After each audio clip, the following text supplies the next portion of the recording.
Paano nga ba natin maiiwasan ang tuluyang pagkabigo sa buhay, sa pamilya, sa trabaho, sa pagkakaibigan at sa ating mga pangarap? At higit sa lahat, paano natin mararating ang mga pangarap natin at gawing totoo ang mga ito?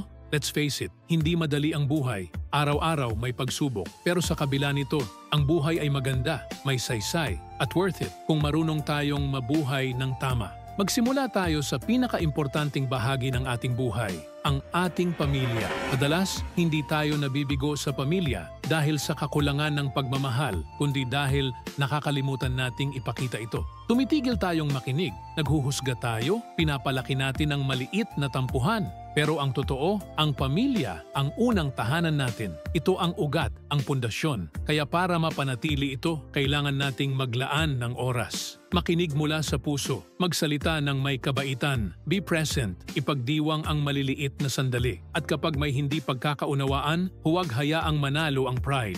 Matutong magpatawad, magmahal ng totoo araw-araw.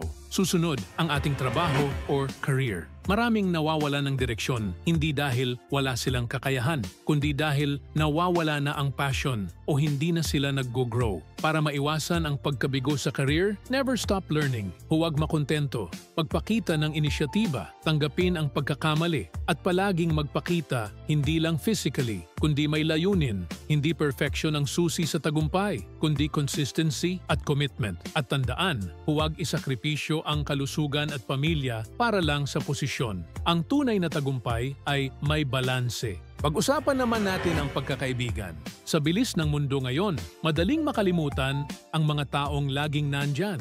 Pero ang pagkakaibigan ay isang regalo. At tulad ng lahat ng regalo, kailangan itong alagaan. Iwasan ang pagiging makasarili. Ipagdiwang ang tagumpay ng kaibigan. Maging kaibigang totoo. At kung ang isang pagkakaibigan ay nagiging toxic, magkaroon ng lakas ng loob para layuan ito. Protektahan ang iyong peace. Ang tunay na kaibigan ay nagtatayo, hindi nagsisira. Ngayon, ang ambisyon, ang ating mga pangarap. Maraming pangarap ang namamatay, hindi dahil imposible sila, kundi dahil mabilis tayong sumusuko, dahil palaging mamaya na lang, o dahil natatakot tayo. Pero ang pagkabigo ay hindi katapusan. Bahagi ito ng proseso. Nadapa ka, matuto ka, bumangon ka. Paulit-ulit. Paano ba natin mapapanatili ang lakas ng loob? Magsimula sa malinaw na why. Bakit mo gusto yan? Ano ang dahilan? Pagkatapos, gumawa ng plano. Hatiin ang malaking goal sa maliliit na hakbang at gawin mo ito araw-araw. Kahit walang pumapalakpak, kahit walang nakakakita, tuloy lang.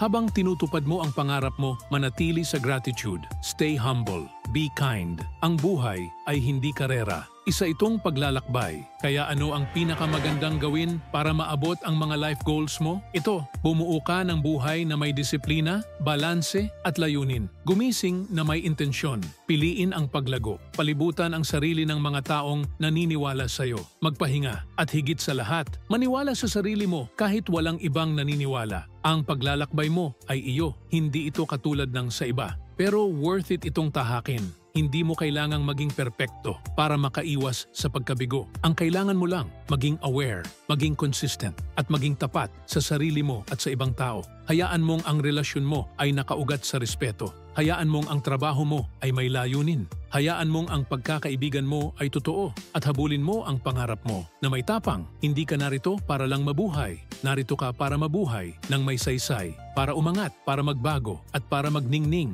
Kaya lumabas ka diyan. Love well, work hard, stay grounded, dream big, at huwag na huwag kang susuko.